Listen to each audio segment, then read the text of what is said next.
There's a microphone. How you guys doing? Good. Yeah. Man, me and Terry. We're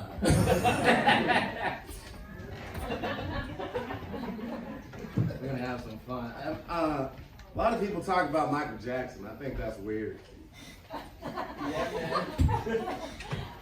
Manager and I were talking about Michael Jackson. We weren't really talking about Michael Jackson. It's just the whole conversation came to a head when I said, first of all, only white people touch their own kids, right? And he's right. And then he said, well, what about Michael Jackson? And I don't know about y'all, but when I'm on defense in an argument, my mouth just goes and my mind just hopes, like, you know, so I said, well, first of all, those weren't his kids.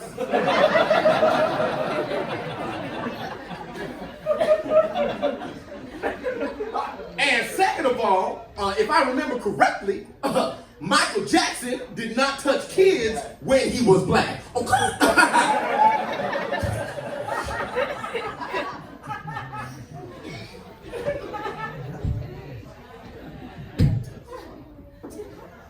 That works.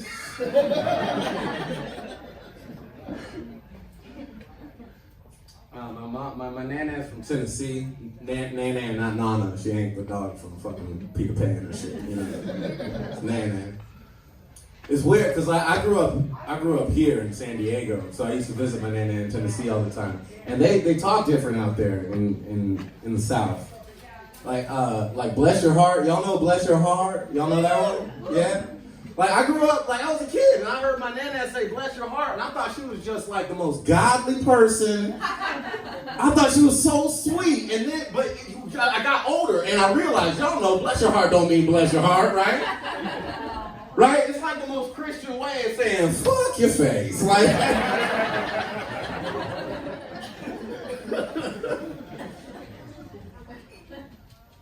just like his daddy. I know, that's another one. Just like his daddy. Ooh, you look just like his daddy. Now that's a compliment. That's a good thing. Unless it's followed by bless his heart, then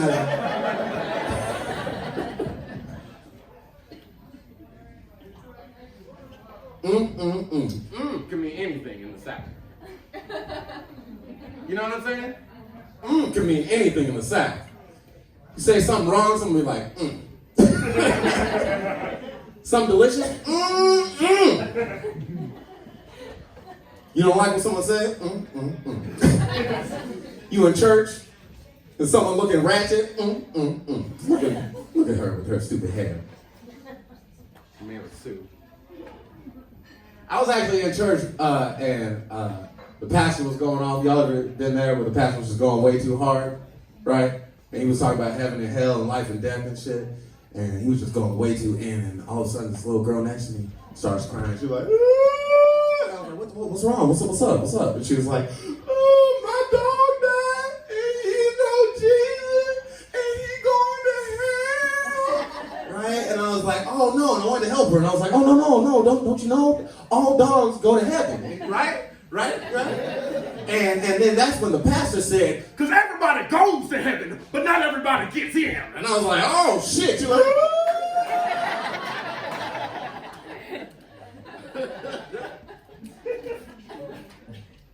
Some people are weird about their dogs, though. You know what I'm saying? Some people are really weird about their dogs. This one time I was at court, right? It was my first time ever in traffic court. I was like 18, and I didn't know. I came full dressed up. I had a tie, like, I had a vest. I had like nice shoes on. It was stupid. I get to traffic court, and everybody's in flip flops in San Diego. Don't give a fuck. It's for the traffic court, you know? So I'm sitting in there. It was July. It was hot as shit. I'm in full everything. I'm sweating. There's a dude on the stand, and he looked like he was just out of jail. Like, you know what I'm saying? Like, he had tattoos, all of it. You know, he was like, and the judge was like, do you blah, blah, blah? He's like, I don't give a fuck. You know, like, he was in it, right? All of a sudden, like, I'm in the back, and this dude behind me, he stands up, white dude, and he looked like a greaser, like slick back, black hair, and then the white shirt rolled up with the cigarette in it, tattoos, all that, with like the gauge, you know what I'm talking about, the chain, wallet, you know what I'm saying? Like, oh goodness, all the rings, right? So this dude stands up, he's like, "Excuse me, Judge, can I go out into my car?" And the judge was like, "Excuse me, sir, you need to sit down. Once you're inside the courtroom, there's no leaving the courtroom. If you leave the courtroom, you forego your case." He was like, "But I left my baby inside the car." And we were all like, "What the fuck?" And the dude on the stand was like, "Nigga, go get your baby." And so he leaves, right? And we're all like, "What the fuck, baby? Baby, what the baby? What the fuck, right?" You know what I mean? And the judge, she looks at me and she was like, "You believe his baby in the car?" And I knew at that point, this was my chance to get my trial good, right? So I was like, "I know, this guy sucks." He was like, "You good?" I was like, "I'm fine, right? Free, I'm not." He comes back in and he was like, "Oh my God, thank you so much for letting me get my baby." We looked, it was a poodle. Go fuck yourself. Goddamn dog.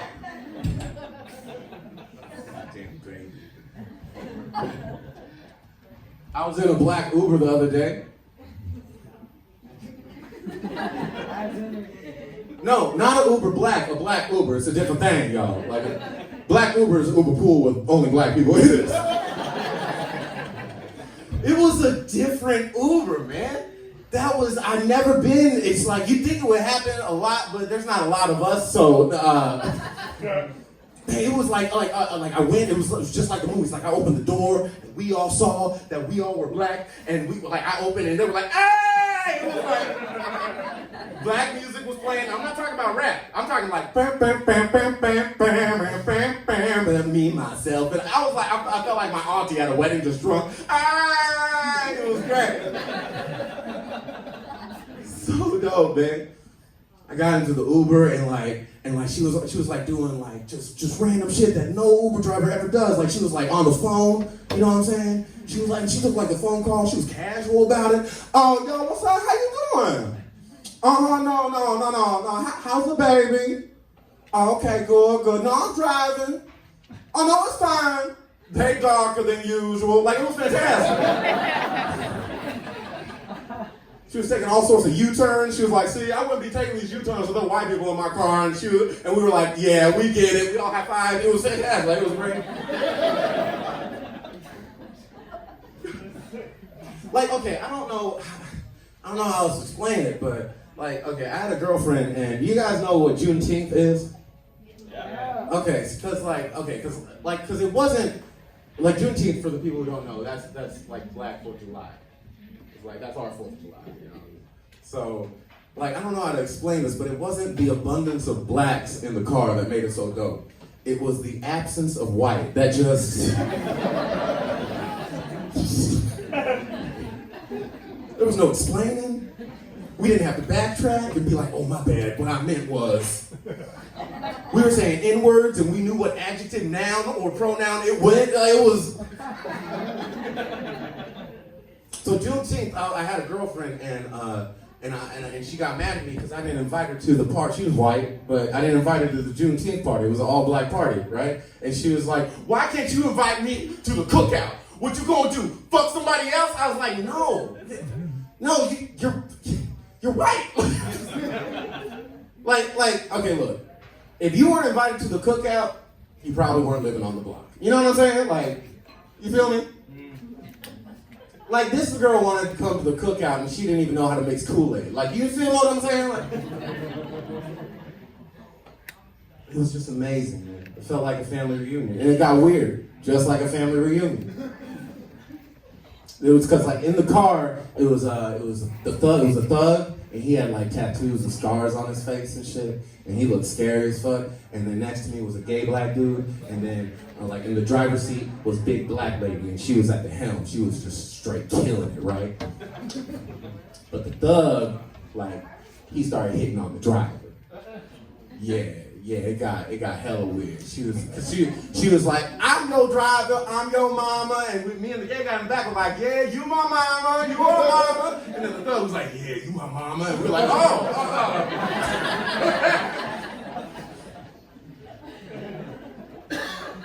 He starts hitting on her and stuff, and like she was trying to like toss social softballs to him, right, for him to catch, but he wasn't catching. Like he's been in jail for forever. He didn't have a dad, so he wasn't catching nothing. You know what I'm saying? Like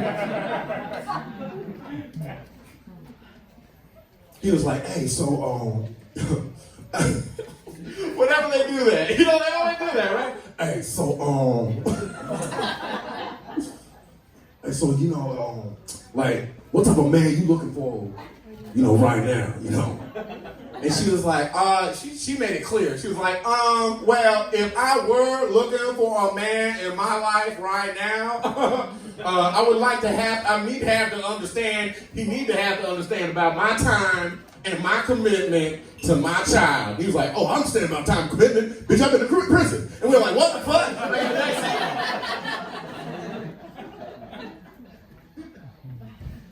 He keeps hitting on. It got weird though because it got quiet, right? And me and the gay guy knew it was about to happen. Like everybody in the car knew it was about to happen because it was awkward, right? It's about to ask for the digits. It was awkward as fuck, right? I don't know if it was a line on the song. It was "Get Low," but I don't know what. I don't know if that like gave him confidence, but he was like, oh, okay, you know what I'm saying? So, yo, let me get them digits, right? And then she goes, and first of all, whenever a girl turns into like a navigationalist, like they know time and dates, it's over. She was like, actually, I don't really see you in my journey right now. The stars on a line, Jupiter's in retrograde, and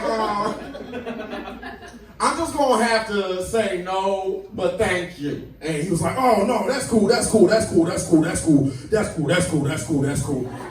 yeah. No, I swear. No, that's cool. Okay. Oh no, yeah. Okay, well, I think this is my stop right here. I'll just go right here. And like, dude, I swear to God, like, me and the gay dude wanted to help her, right? Like, but we didn't know how. But she was a big black lady. Like in the social chess game of life, big black lady beats everybody. Like, you know what I mean? She had it. She was killing it. She was up there and he was like, yeah, just drop me off right here. And she goes, actually, nigga, you got one more mile. So he just had to sit there with the I ain't getting pussy face. Dude, me and the gay guy in the backseat were like, oh, good. Bunch of crickets. It was fantastic. I work at the Hollywood Improv in LA, and it gets wild up there. It gets fucking wild. Okay. I've never told this before on stage, but I'm going to tell it to you guys because you guys are fucking funny. This shit is fucking crazy. Okay, so this is what happened. All right, so okay, so oh my god. Okay, so I was at the Hollywood Improv, right? And I was working. I was on my crutches. It was Christmas Eve, right? Christmas Eve, and we had an open mic, right? And it was everyone turned out.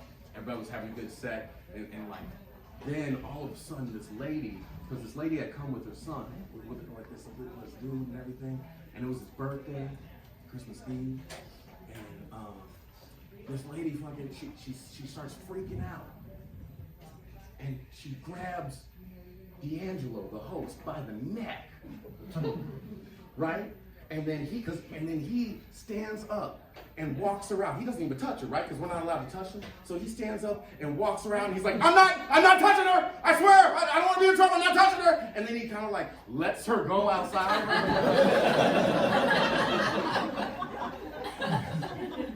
And we didn't know what the relationship between her and the dude was.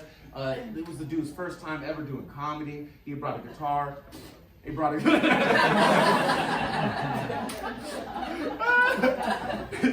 guitar. He hadn't even gotten called yet, and she was getting kicked out and everything. And then all of a sudden, like, one of the door guys go over to her, and they're like, hey, is your purse inside? Is there anything we need to get from you? And she's like, fuck you! back, back, punches him in the face, right? So then he goes around and goes away. And then she starts going crazy again. She's like, I can't believe it, you guys want to fucking steal my purse. And then my boy Eric, he comes over. He's like, hey, no one's stealing your purse, but we do have it inside. We're going to get it for you. Got all your cards and everything. And she's like, you're going to get my cards and purse? She was like, yeah, we're going to get it for you. Goes inside, comes back out. He's kneeling in front of her. I'm standing right next to him with the crutches, right? He's kneeling. He's like, here's your purse and here's your card. And she freaks out again. We think she was on meth. She had to have been on meth because she goes, were you the one that stole my card? Back, back, back. Punches him 3 times, right? I'm standing next to him. I see back, back, back. And I drop a crutch. And I'm like, hey, get back. Get the fuck back. Right? So she wouldn't get back, and she's just standing on the patio and everything, freaking out. My manager comes down because he heard the commotion from upstairs, and he's British. He was like, all right, love, I saw everything that was going on, and I'm on the phone right now with the cops. And she was like, you call the cops? Back! Punches the manager. It was fucking wild. Dude, the cops come, right? And they're like, excuse me, miss, what happened? Back! Punches the cop in the face. I'm not playing you. She runs down Melrose, right? She runs all the way down Melrose. The cops tackle her. Hog tie her. Oh, throw her in the back, right? She's like, ah, ah, ah, ah. We're like, oh my God, dude. And the guy she was with, he had a guitar and everything. And here's the thing, like, I was on crutches, and there wasn't a lot of things. Like, I was doing security at the time, which I don't know why they had me on security on crutches. Like, I was on them. But I couldn't do anything. Like, I couldn't, I couldn't do anything. So, but I saw the guitar, and they wouldn't, leave, back. They wouldn't leave, so I grabbed the guitar. I chucked that motherfucker. The sun was up against the wall and everything. And she was hog-tied. They were throwing her in the back. Rah, rah, rah, rah. And we thought all the comedians were around. We were like, damn, dog, Christmas Eve, man. His birthday, man.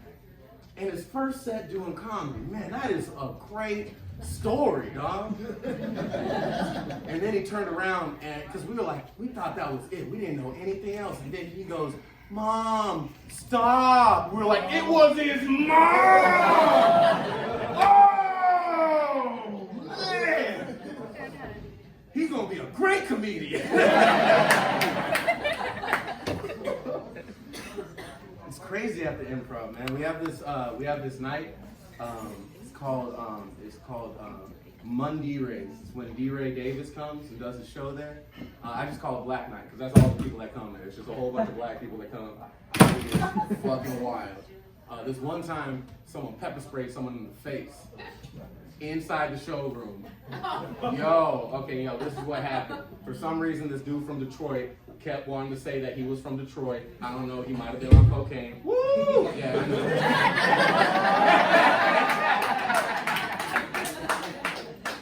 And this lady in the back, black lady, big black lady, she was like, fuck it. She was like, I know how to handle this. I know how to shut them up. Because he was like, I'm from Detroit. She said, nigga, I'm from Compton.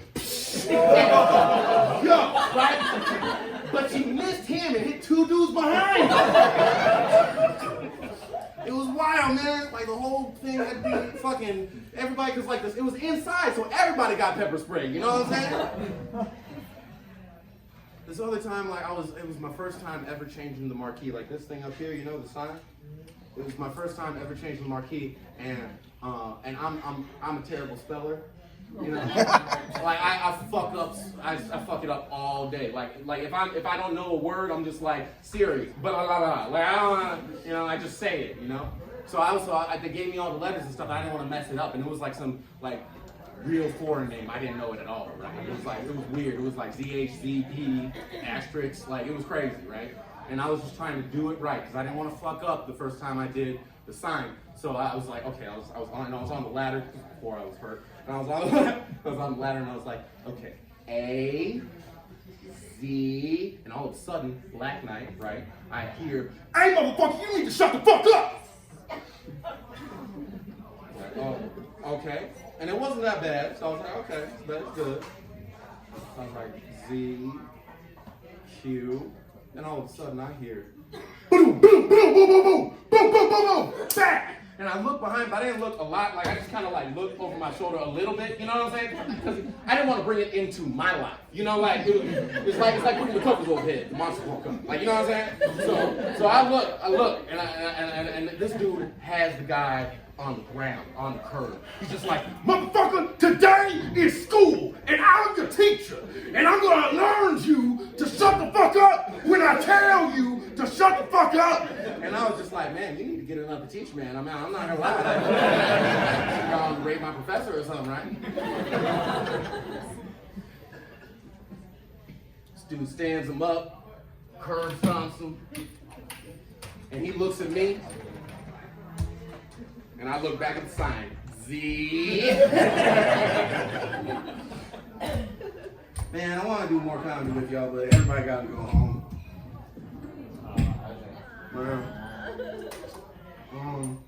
I could give y'all a choice of one more joke. Yeah. Okay. You guys can choose from Vegas. Vegas, Nat King Cole, or Nat King Cole. Okay. Or Nat KKK. That was the other one. Okay.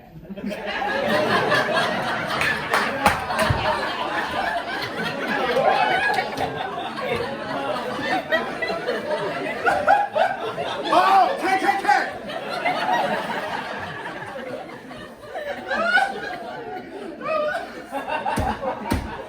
Oh yes, the KKK, yes.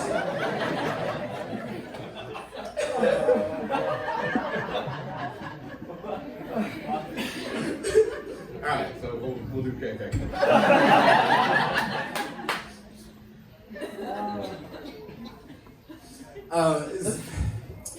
Okay, I've noticed something about my people, black people. I've noticed something. When it comes to magic, we run. I don't know if you don't know what I'm talking about, watch David Blaine in Compton. His palms come out and doves fly, and black people are like, oh shit, and they get the fuck out of there. Now there's a math to that. You can tell how good a magic trick is by how far and long it takes him to come back to that where it happened, right? Now, I don't know, maybe I'm just being a little optimistic, but I don't think my dad was a deadbeat dad. I think he heard and saw a really good joke one time in Magic Trick. And I can't wait for him to show me that magic trick. I mean, shit, if my dad and the KKK had one thing in common, they left a nigga hanging.